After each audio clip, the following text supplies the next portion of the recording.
All right. Hello, everyone. Welcome to our webinar on integrating MTSS and mental health supports for students.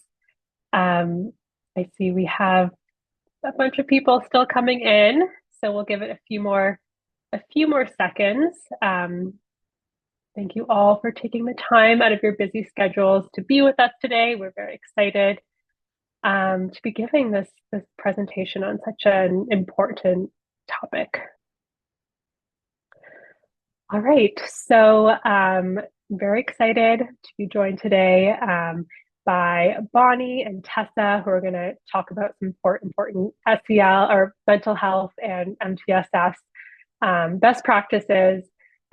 First off, for those of you who don't know me, my name is Essie Sutton, and I am the Director of Learning Science at Branching Minds. I'm also an applied developmental psychologist, and my research background focuses on understanding students' social, emotional, and academic development in schools. And I'm excited to be joined by Bonnie Contreras. She is the Clinical Partnership Director at Presence. She is also a nationally certified school psychologist. She has experience working in schools as a counselor and school psychologist. And at Presence, Bonnie provides education on the implementation of teleassessment and teletherapy services for schools and districts. She's presented at several national and state level conferences, and she has also engaged in legislative advocacy seeking increases in school-based mental health funding, which we of course love. So thank you, Bonnie, for being with us today. And then we also have Tessa Barbazon, who is the Executive Director of Student and Family Support Services at Clark County School District in Athens, Georgia. Tessa has 19 years of experience in education, and she, in her current role at Clark County, she provides leadership support and strategic development in all areas of support services, including social work, nursing, community and family engagement, student registration, school counseling, behavior and discipline, school psychology, and of course, MTSS. So thank you, Tessa, for being with us today. Here's a little quick agenda of what we're going to cover. So first, we'll talk a bit more broadly about student mental health in K-12 education. Then I'm going to talk through how using an MTSS framework can be used to support student well-being in schools.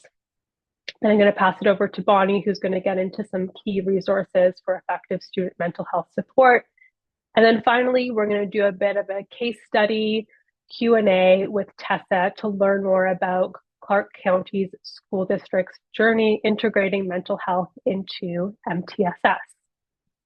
And again, if you have any questions, feel free to put that in the Q&A section, and we will have time at the end to answer those. All right, so to get started, we want you to take a moment to, I know a lot of people joining us today are working in schools and districts, and I want you to take a moment to really reflect on the current mental health support practice at your school or district. And we're going to have a poll pop up in a few seconds, but this is really meant to have you really think about, where you're currently at when it comes to supporting students' mental health. And we have a scale here. So I want you to rate it as being excellent, good, average, fair, or poor. No judgment here. We have little descriptions of each if you want to use those. But this is really about kind of being able to reflect on where you're at. And we really hope that no matter where you're at along this journey, you'll be able to take something from this presentation and bring it back to your school and bring it back to your district. That's our goal today. And that what you bring back to your district might be different depending on where you're at today. So we have all these options up here. Okay, yes, so not surprising. We only have a few people kind of in that excellent range, a few more in the good range. Probably the most we're seeing, which is to be expected in the average, as well as in the fair, and then a few in the poor as well. So just keep in mind that, where you're at today is going to kind of influence how much you're able to take from this presentation, but we're really hoping that there is something in here for everyone, whatever stage that you're at. All right, so what do we know today, or what does the research say about student mental health? So first of all, what we know is that youth mental health concerns are on the rise. And we often talk about how this is something that's observed post-COVID. And we, hear a lot about the implications of COVID on students' mental health. And that's true, and that's really important. But something to recognize is that youth mental health concerns were actually increasing before COVID too. So this isn't just an issue related to COVID. This is something that has existed before. And so we really need to take it seriously and not just think now that COVID's over, that it's going to get better on its own. It's something that really needs to be addressed. We also know that exposure to adverse childhood experiences, also known as ACEs, as well as things like poor quality education, racial discrimination, and other factors can increase the risk for mental health issues over time. This is important because when we're talking about mental health, we really need to recognize that this is not just something that exists within students. It is very much something that's impacted and influenced by context and environments and experiences. So we need to kind of consider that when we're talking about how do we best support students and promote kind of positive mental health and well-being. And then finally, what we know from the research is that schools serve as an ideal setting for the identification, the prevention, and the intervention of student mental health problems. Students spend a lot of time in school. Teachers can usually be the first people to recognize when there might be issues or concerns. And we also know from research that well-implemented school-based programming and interventions can have a really big impact on students. And this is why when we're talking about mental health, we really need to be thinking about, schools as an important setting where we can intervene and make a difference. However, of course, there are challenges to supporting students within schools and challenges that a lot of our educators that we work with and things that we read in the literature that people are facing that makes that work difficult. So the first one has to do with fragmented policies, practices, and supports. So we know that there are a lot of different policies when it comes to student mental health. There are state level policies, there are district policies and practices. Sometimes these things don't really connect or overlap, or sometimes what it leads to is a lot of different check boxes, a lot of different processes happening, and they're not really kind of aligned or they don't really fit well together. So that's definitely a challenge that we see.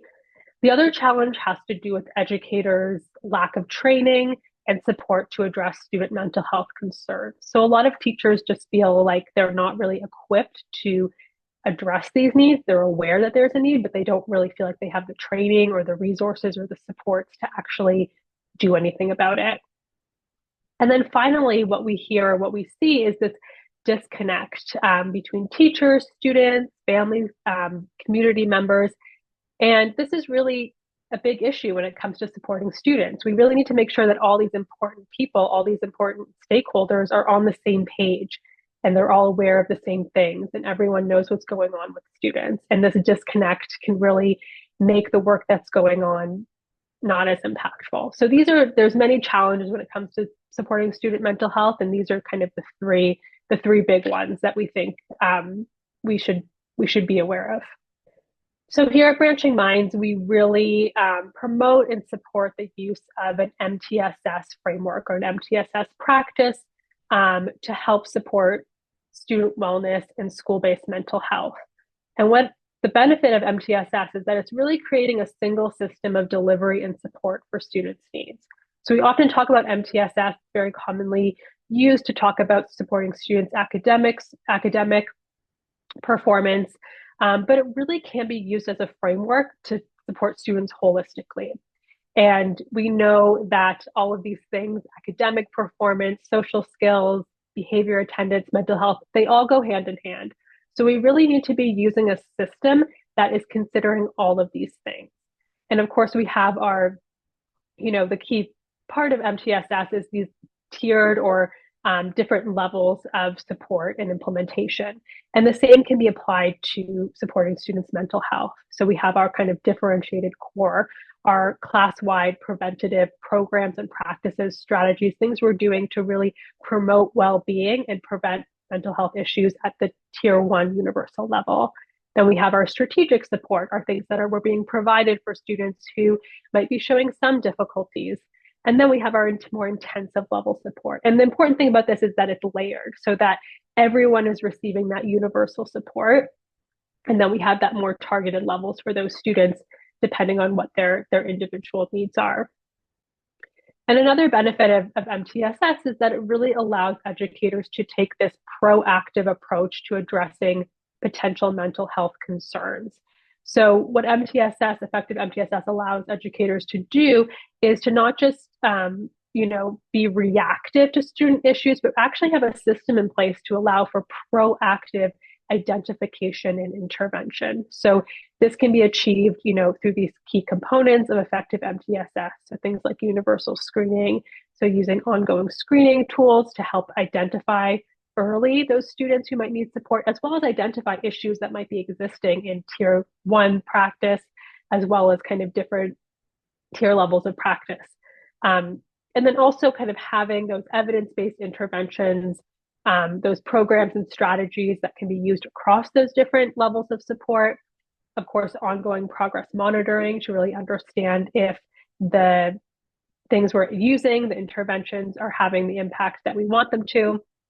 And then finally, using all the data that we collect to really inform our decision making so that we are, being really systematic about the type of next steps that we're taking with students to make sure they're getting the support that they need.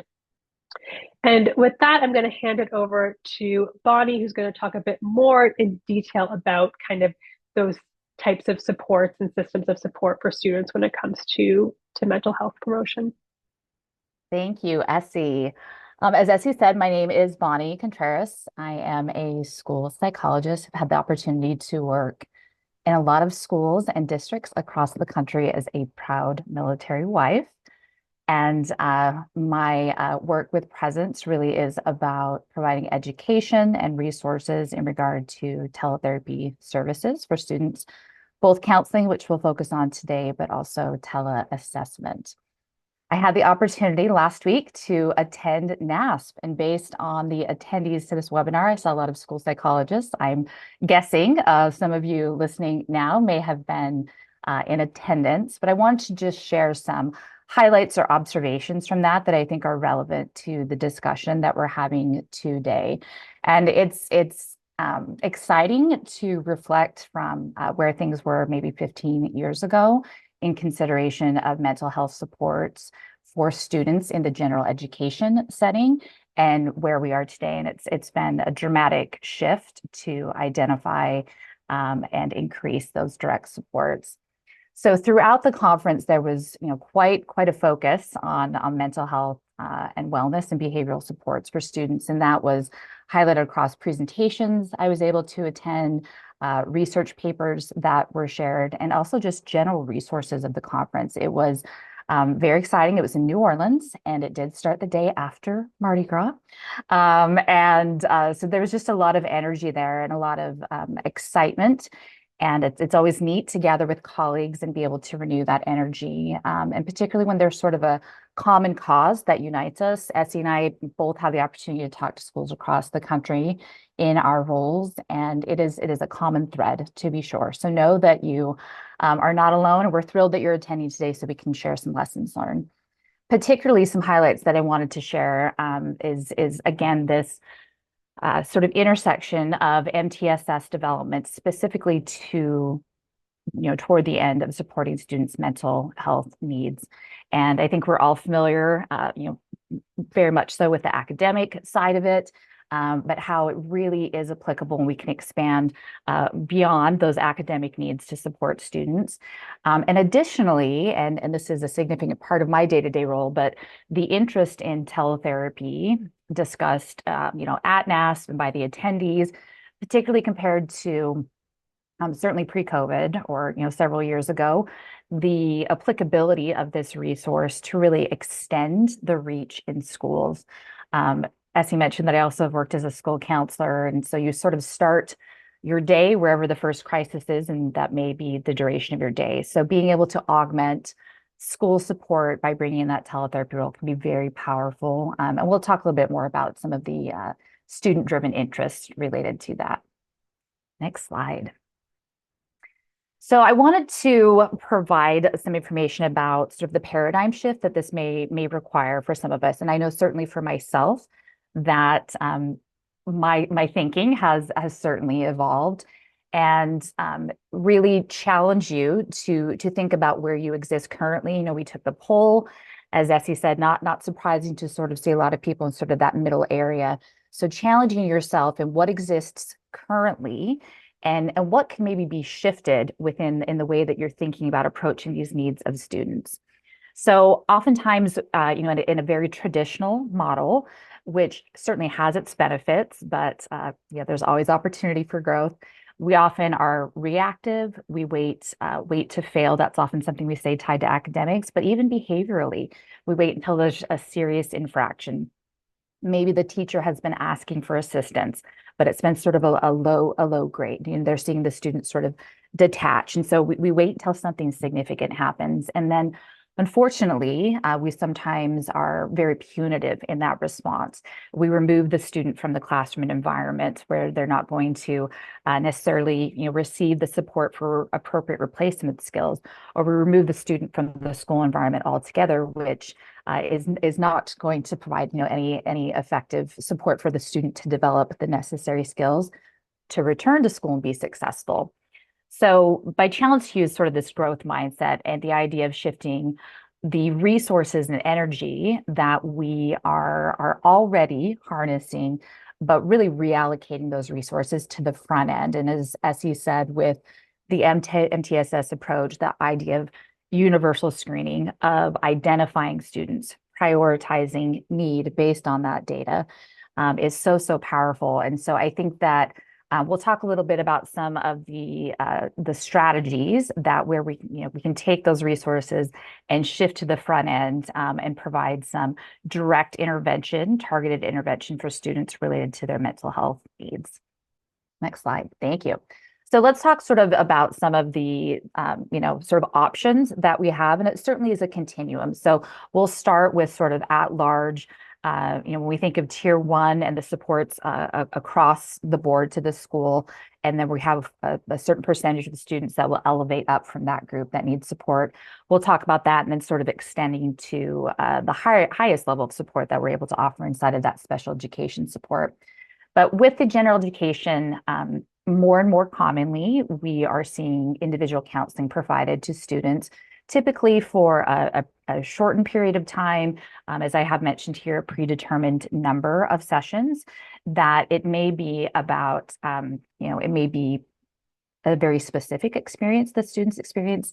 They've moved, they've experienced a divorce, a death in the family, some external circumstance that there is an obvious negative impact to their academic progression. And we want to provide the support that may manifest in the universal screen, or may manifest, tied to that traumatic experience the student has endured. But really, it's about providing the skills to allow that student then to return, be able to step out from that support and continue to be successful. This is very different than how we have approached these supports in the past.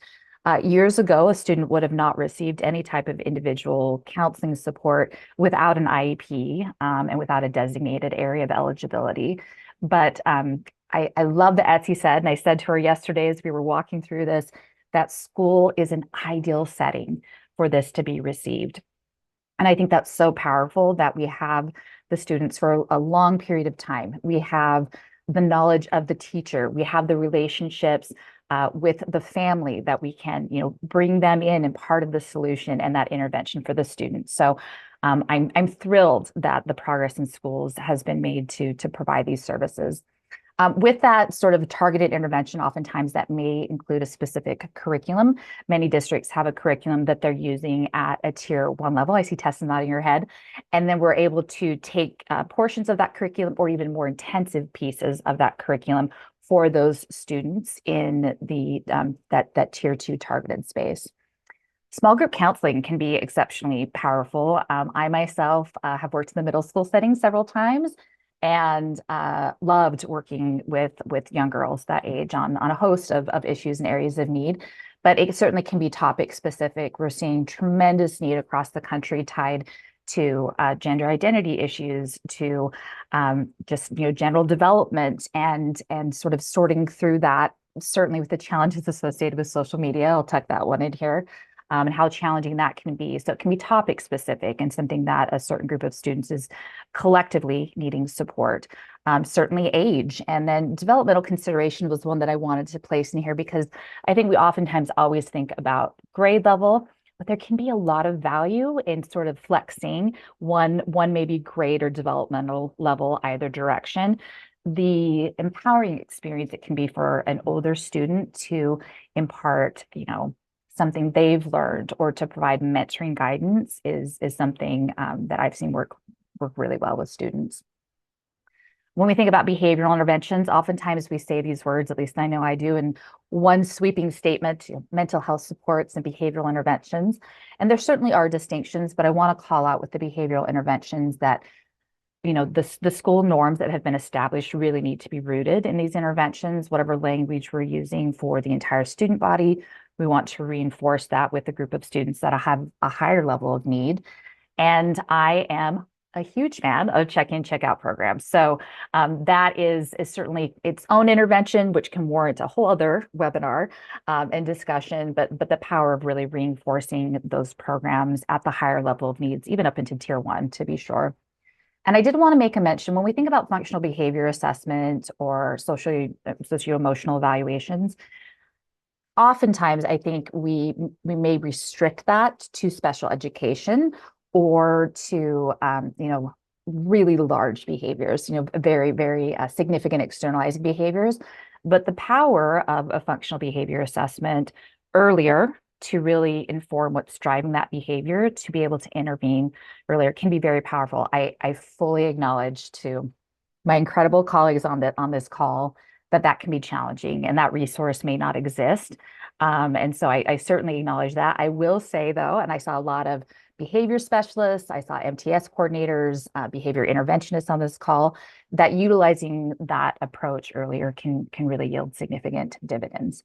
And then finally, with the special education qualification, we know the IEP related counseling for the longer term issues when we know that the impact is going to be substantial and the student also needs specific instruction for their needs and they need the academic accommodations, but we can include that counseling support for them as well. Next slide, Essie. I have a timer going, gang, so I'm checking here to make sure I'm abiding by that. So I'd mentioned in the slide talking about this shift of our paradigm, rethinking our approach, that we want to sort of think of some alternative aspects. And I've had the opportunity to work, I said in a lot of locations, but Idaho, Washington, Arizona, Texas. I was overseas for a few years. I did not work as a school psychologist for Dodds, but I was a substitute. I wanted to travel a lot, but I was exposed to that environment and seeing different approaches, different, sort of structures and procedures and having all of that exposure. We allocate as educators significant resources to suspension, to alternate placement, to, again, some of these more traditionally punitive approaches. Now, there's absolutely a place and a reason for these approaches, but I want to share with you an experience in a district in the Houston area that I was working with, where the district very intentionally shifted some of these resources. And the example I'm going to use is tied to vaping infractions, which for any of you on the call or those who have teenagers, the challenge is significant. And Students were getting caught. There were multiple infractions. ISS was overflowing. Students who had hit a certain point were being sent to an alternate education placement. It was really overwhelming, the resources that they had just to keep the staff in these places. So we developed a program where for a first infraction, a student was given the option. They were given the option to go to ISS, or they were given the option to meet with a mental health counselor for 3 sessions. Invariably, the students elected to take the counseling support.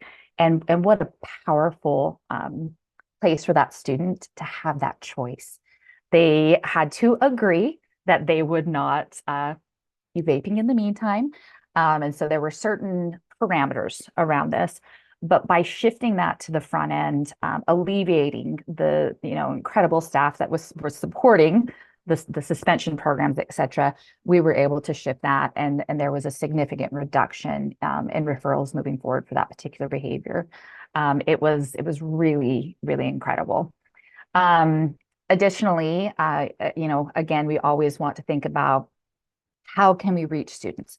How can we extend that? And in my area of expertise at this point, the power of teletherapy is really significant. I spend the majority of my professional day educating my colleagues around the country about this approach. And I will say that the objections are typically from us. It's from the adults. The value of engaging with a virtual support for a student is not something that they have to work to overcome a prejudice. And even beyond that, it really can allow for an extension of support. As a school psychologist, I always had a minimum of 3 schools, and sometimes geographically quite dispersed. We like to call that windshield time here as a team. And just being able to get to students efficiently can be such a challenge. And so, Presidents has partnered, and I myself have worked as a virtual school psychologist to meet with students. And I also want to point out, particularly to this group, because you're the right audience, is that the student-driven considerations are significant. The anonymity aspect alone of being able to check in at the office, maybe with an administrative assistant, go into that counseling room, being able to sit and meet with someone that is not in their physical environment, that they are not going to see in the community, that does not know their dad or mom there locally, is really, really powerful. And I will say, even beyond that, I was able to work with students in rural Indiana as a virtual school psychologist. How empowering it was for students to really be an expert on their environment. I was there to help them and to build strategies, but they were able to really tell me about their experience in their school and be really the expert on helping me understand their needs. Continuity can be very powerful. As a story I like to share, I had a student that was under consideration for change of location, so least restrictive environment. They were going to be moved to a different program in district. I was talking to them at their current placement, and they were very distraught that they were not going to meet with me anymore. And I said, buddy, I'm like, I'll see you next week. I'm like, you will pop open your Chromebook and I will continue to meet with you. And really the relief that the student experienced from that option. And then also access to specialists is something that I always like to consider. The challenge of very specific needs, particularly for LGBTQ youth, for students that have experienced specific traumas, some of the racial dissonance that we're seeing nationally, being able to source a provider that may live in a different community but has an area of expertise that would help that student is incredibly powerful. Next slide, Essie, and I'm going to try to move this along because I am a talker. All right, so real quickly, let's just talk about some of the common areas of student need. I won't go through these individually, and know that the universal screener plays such a critical part in identifying, but in my experience, the experience of where I've worked and my colleagues, these are really some of the most common areas. And I like to put them up because I think sometimes we're very focused. Anxiety and depression, which we always say sort of together, is sort of the main focus and is a huge piece. But when we look at some of the other areas of need where we can affect really significant change, I think peer-to-peer relationships it's so powerful. I was reading an article last night. The average amount of time on social media a day is about 5 hours. That does include TikTok and YouTube. However, I'm horrified. And some of these these skills that we are assuming maybe are naturally being developed, they are not, right? And so this opportunity to really bring students together and help develop that. Let's go ahead and jump to the next slide. So the last area I just want to mention is I think really the crux of why you're attending, why Essie, myself, and Tessa are speaking to you today is that mental health support certainly equals student success, which at the core of I think all the work that we do, and again, all the names I saw going into the chat with your titles and where you live, that it really is about helping that student find success. I think for any administrators on the call, the reality of being able to show evidenced outcomes is really critical too. So we want to acknowledge that. So here cited from the National Center on Safe Supportive Learning Environments, when schools are providing mental health supports, we can expect academics to improve, discipline referrals to be reduced, which hallelujah, right? A good AP assistant principal, whenever I meet them, I just pat them on the back and say they're doing God's work. And then we want to see those increases in attendance and graduation rates really to get students to that finish line in a strong fashion. So I will go ahead and hand back over to Essie so we can hear firsthand from Tessa, who is accomplishing everything that we've been talking about. Thanks so much, Bonnie, for sharing all of that. So yeah, we would love to kind of spend the rest of our time today going over some questions with Tessa from Clark County. Of course, it's helpful to hear about all of our recommendations and what we see in the research, but of course, it is extremely valuable to actually hear from a district who is putting these recommendations and best practices into place in schools. So thank you so much, Tessa, for joining us today. The first question that we have for you is, what are some of the mental health trends or needs that you see among the students at your district? Thanks so much. And I just want to say hi to everyone since this is my first unmuting, getting to jump in and share some things. I also love seeing the poll results because I will say, I think, anyone that works with student mental health, we all know that there's such a continuum. You've never really arrived when it comes to supporting student mental health. We all have mental health and all of our own personal experiences with mental health. I know for me, on some days, I feel like my mental health is very well. Other days, I'm not my most well. So I think a lot of this work that we do with mental health in our students and our schools is really starting to shift the conversation around what's considered the norm, what supports look like, and really aligning that with a lot of our MTSS work. So when I think about the trends that we're seeing with mental health is just one, I would say, an awareness of that mental health is a thing, for a lack of better word. We of course still have parents that certainly are a little bit resistant to supporting their students' mental health. But I think we're all seeing a big shift, at least in terms of where we have students that have higher tiered mental health needs. I think we're seeing a better awareness in teachers that are there working in the classrooms with the students, understanding and identifying a need for supporting that. We're seeing parents being more responsive to it. And I think we're also really seeing students become stronger self-advocates for their needs when it comes to mental health. I hesitate to say a trend is to see that we have higher levels of mental health need. I think that's really an interesting phenomenon that gets discussed a lot, that we say, oh, mental health is the need has risen and there's a greater need.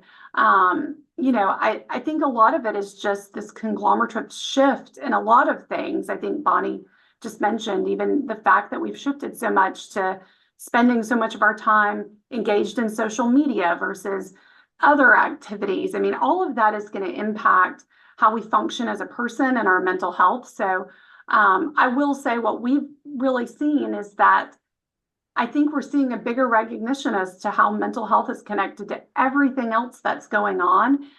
When I started off, my background is school counseling before I was a classroom teacher. So having taught middle and high school, I got to experience the impact that mental health had on academic performance. When I first went into counseling, we saw mental health kind of in its own little bucket almost, like let's refer to mental health support staff in our buildings. And now we're just seeing it so much more integrated into all aspects of the school experience. Great. So this kind of leads to the next question. So how do you and your educators support mental health, and what have you found to be the most and or the least effective? And if you also want to kind of touch a bit on how you've incorporated mental health support into your kind of overarching MTSS framework. Absolutely, yes. So what we've done in Clark County is really just take a multi-tiered approach, and we've worked to really integrate it with our MTSS model.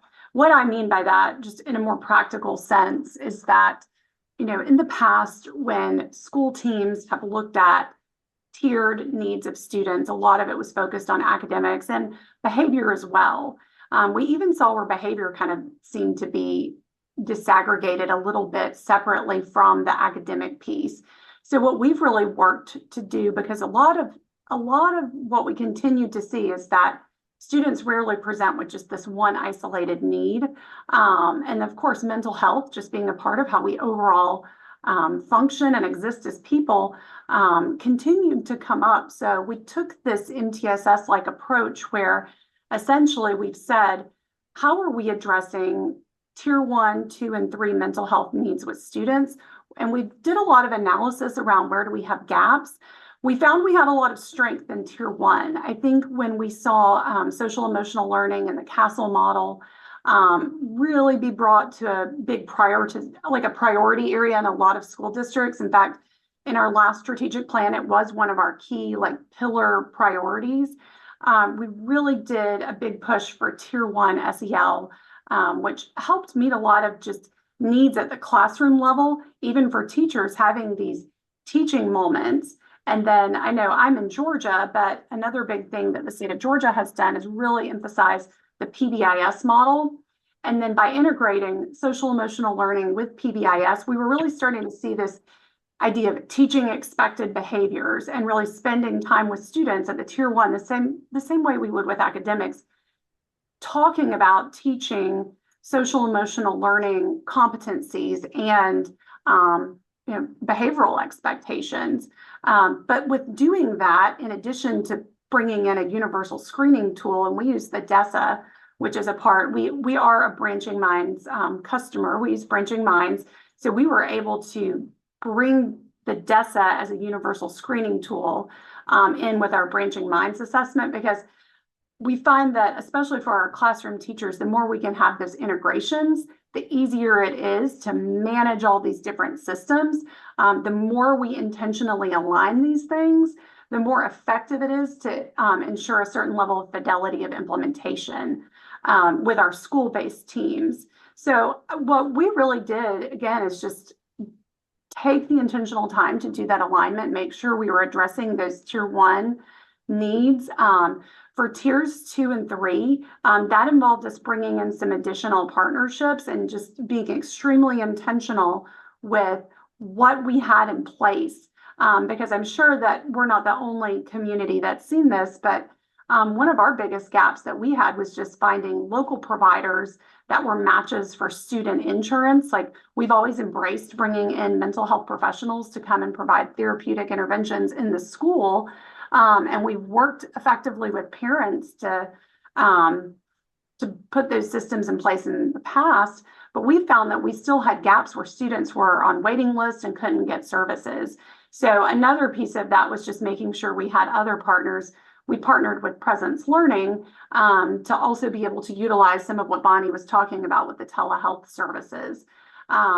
And then I would say, in addition to just filling those gaps for the higher tiers of need for supports around mental health, the other aspect of integrating mental health with MTSS would include addressing a really big barrier that I think a lot of districts face. I don't know anyone that doesn't have this problem, and that's time, a lack of it, and then meeting fatigue or committee fatigue. we really felt like we needed to address that. And by using our MTSS structure, we really were able to streamline and not have 20 different functioning committees or groups, but really running things through our MTSS model, looking at the whole child and not differentiating that, a student that had maybe a reading deficit or reading interventions happening, we weren't also going to holistically look at that student's functionality and needs in other areas comprehensively, and doing all that through one system. I think I have a little slide. That's the next slide. This is just in Georgia, but I really love that our Department of Education in Georgia did this. My previous role as the Director of Counseling in Clark County Schools, I was over PBIS for about the past 4 years. And I just think Georgia has really done a nice job in really identifying how all of these pieces need to be intentionally addressed as one comprehensive system and unit. I will add that when you look at this slide and the model that Georgia has, when we're looking at all these aspects, Clark County has also done this with the physical health piece as well. We're working on opening up our 3rd and 4th school-based health center. Those health centers also offer behavioral health or mental health. It's classified as behavioral health in the school-based health center world, but we're also offering in-person mental health services at our school-based health centers. So again, as it's been stated already, schools are such a critical place where we can meet all these needs, because we're able to work so comprehensively with the student and we see these needs presenting. And the more we address, those things from safety, physical health, mental health, the more we're going to see progress academically with our students for sure. Next slide, Essie. That's great. Thank you so much. We have time. I think we'll ask Tessa one more question and then we'll go to the chat and Q&A because we have some questions coming in. But I think that's so important what you said about kind of starting at that tier 1. And sometimes we don't recognize things like PBIS and SEL as being this like in that same category as mental health, but those are really preventative practices, things that can be done universally, implemented by classroom teachers. And that's really the foundation to supporting students' well-being in schools. And then, of course, you're going to have students with additional needs. But I really think that paying attention to like what is existing at tier 1 currently, how is that being implemented? Are teachers actually using these programs, using these strategies, and using that as a starting place, I think is really, really important. But finally, how do you kind of as a district leader, how do you support teachers in this work? What resources or training? We get so many questions about resources, but if there's anything that you can share that's really, really helped you be successful in this area. I think this is just beyond critical. Again, as I shared, I was a classroom teacher, and there's nothing more, I think, challenging than feeling like you're that primary point of contact for the student's experience during the school day, and you feel like you're not equipped to address some of these really intensive needs that a student might be presenting with. I know that in our district, and I know that our district is relatively small. We do have a lot of federal funding that we get because of our extremely high poverty rate. So we are able to kind of provide a couple of extra support positions, including behavior specialist positions. We have mental wellness specialists. We actually have 2 of those that kind of cover our district and provide some of those additional teacher supports. That includes really working with teachers, trying to build out trauma-informed practices, tier 1 trauma-informed practices. So what does a trauma-informed classroom space look like? Essentially, as it was previously mentioned, having some of those prevention pieces in place to remove some of those triggers for students that have higher tiered needs that may be able to prevent, where they can successfully engage in that tier 1 classroom environment if we do some of these prevention pieces. So working with the teachers on that. We've also found that a lot of that also does include supporting teachers around effective tier 1 behavioral interventions as well. And Also making sure teachers understand support plans for students that do have higher tiered mental health needs. When we have issues, a lot of times it comes down to schools not having good communication systems in place. So we honestly work very intentionally and explicitly with schools to make sure that they essentially, when they're working with tiers of students and they're putting interventions in place, that they prioritize the teacher's understanding for what that looks like in the classroom, so that the teacher feels like they have the support that they need to facilitate either the interventions themselves or to support the interventions that may be going on outside the room. So I think check-in, check-out was one of the things that was mentioned.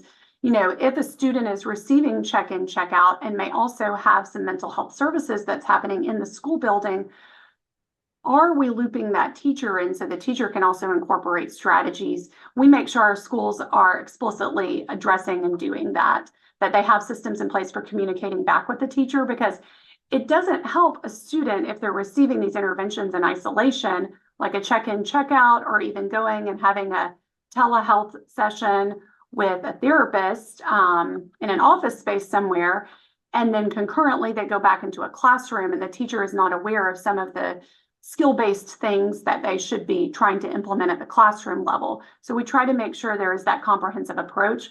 When you discuss things in the MTSS setting, and you're using that MTSS structure that's, I would wager, in place in all of our public schools, when you're using that MTSS meeting to explicitly discuss those individualized student action plans, and make sure the teacher understands some of the skill application pieces for the classroom, I think you can really cut out a lot of those gaps that can inadvertently be created from a breakdown in communication. So in that vein, having that comprehensive MTSS space is extremely helpful so that the teacher's not isolated from the conversations about mental health, skill building pieces, and or behavioral skills that need to be applied in the classroom setting. Great.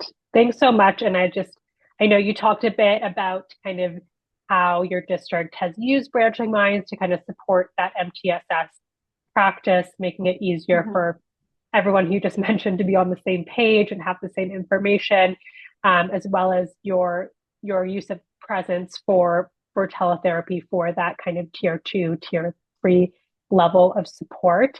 I'm going to turn it over to some of the questions that we've received because we only have 8 minutes left. So if you have questions, feel free to put them in the Q&A or the chat. If we don't get to your question, we will try our best to follow up with you after the webinar. We did receive a comment that I just want to take some time to answer and address. So someone mentioned that, you know, they work in a small school district. They don't really have all of the personnel to really take on this extra work. So a lot of this ends up falling on teachers, and wondering kind of what are kind of simple or easy ways to help, you know, that teachers can help kids who are struggling. So I'm wondering, Bonnie, if you have anything that you want to say about that. Absolutely. So that was Jessica Valdez, and girl, I hear you. I saw your comment. I was like, I want to make sure that we address this. So a couple of things. You know, we always strive for best practice. And I feel like I just saw in the chat someone dropped swim while swimming, which really probably sums it up.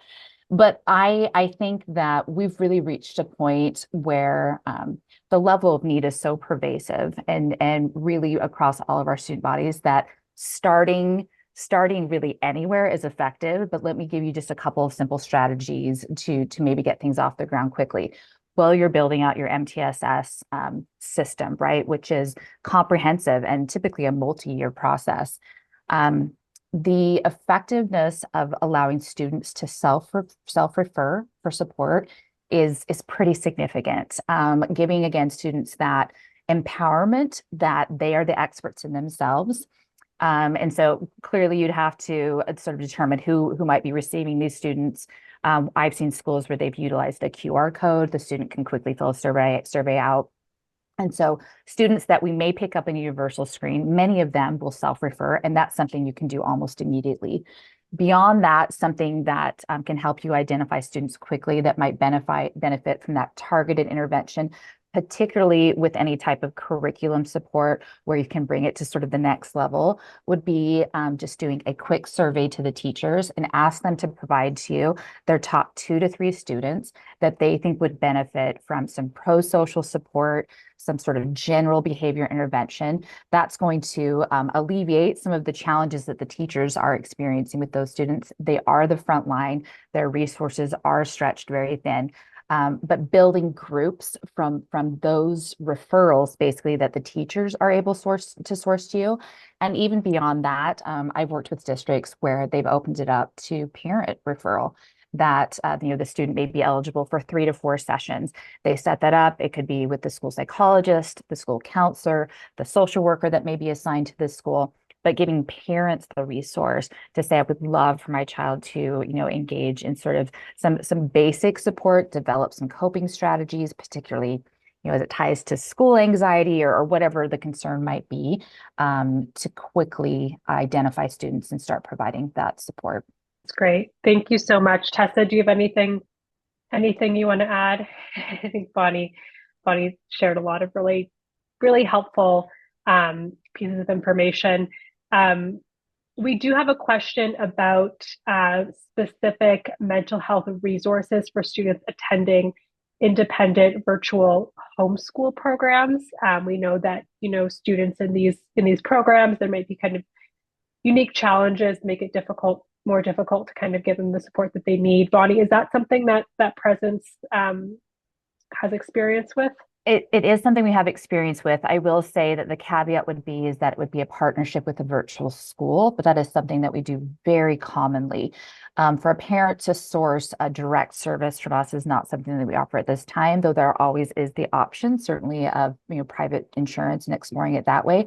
But Presence actually really has sort of a niche of working with virtual schools, who those students are the ideal candidates for teletherapy and teleassessment, and to receive those services virtually in the home. So that's something that is very common, but we would partnership directly with the school. Great. We did receive a question just about universal screening. So Tessa mentioned that her district, they use the DESA, which is a social emotional behavioral screening tool. And if you want more information on that, we have it on our website. We partner with Aperture Education, which provides the DESA screening tool. And we also have a guide that we can share out on social emotional behavioral screening. If you are interested, we can make sure to include that in our resources that we share with this recording. Bonnie, we have a lot of questions about the vaping. The vaping thing. So I know. I don't know if there's more you want to say. People are like, how does that work? How did you get this going? I am over the moon that people want to hear about that. My kids' friends are hesitant to come to my house sometimes because we'll all be sitting and I'm like, let's talk about vaping, right? Like kids need resources. Kids are addicted. They need help, and they're getting in a lot of trouble for it from their parents and from the school side. And I have just had this burgeoning passion inside of me to, it is such a problem. But what I'll give just a couple of tidbits, and then for anybody who's super curious, hit me up on LinkedIn and we'll talk a little bit more. But it was the number of office referrals, it was so overwhelming, right? For the traditional model of like, you're getting a write-up, you get a warning, all of these things. And the pervasiveness of it was just so challenging. So it was really driven by the school. I was the provider of the counseling services, but working in tandem with the administration. This was a very specific issue that they wanted to tackle and develop a framework around. What are we going to do? We have a first infraction, we have a second. There was, we did not get to that point, but there was discussion of sort of support groups for students. We meet weekly. How have you done? Have you been able to, almost addiction recovery type support, right? Which is something that really is maybe fresh in a school placement. But yeah, anyone who wants maybe to talk more about the specifics, I will say it has to be driven from the administrative side. They have to really have that desire to address that issue in a more proactive way. But I will say, as a practitioner, the students that I worked with were desperate for the help. That because I get a lot of questions about that. I'm over behavior and discipline for our school district, and we have a first offenders program where essentially gives an option outside of an assignment to an alternative learning setting where students can participate in a class that essentially like around prevention. And I will say that there's a lot of resources that school districts can tap into, but much like Bonnie said, if you're sitting in a more of a traditional support services role, like a school psychologist, social worker, a lot of that is going to go through your district's board policy around how those incidents are handled. So if you're seeing that from we see a lot of students that are utilizing vaping, different substances as a coping mechanism for mental health. I would encourage you also think about that advocacy piece of policies that are going to address the epidemic of vaping, not just consequences for the behavior, but you've got to have both in your school district for it to really, you can't just say, well, we're going to provide these supportive programs, but then we don't have the appropriate policies or code of conduct constructs that support that. So you do have to look at both. Excellent thought, Tessa. Excellent. Great. Thank you both so much. I know we're at our time. I just want to share with everyone our email in case you want to get in contact, in case if you have another question or your question wasn't answered, feel free to reach out or we will try and follow up with you individually. Again, we're going to send out an email with a link to access the recording, slides, and any additional resources. Maureen or Trudy, is there anything else that we want to share? I think that's our last slide. So just thanks to everyone for taking the time to join us. And we really appreciate all the hard work you're doing. And we hope you enjoy the rest of your day and week.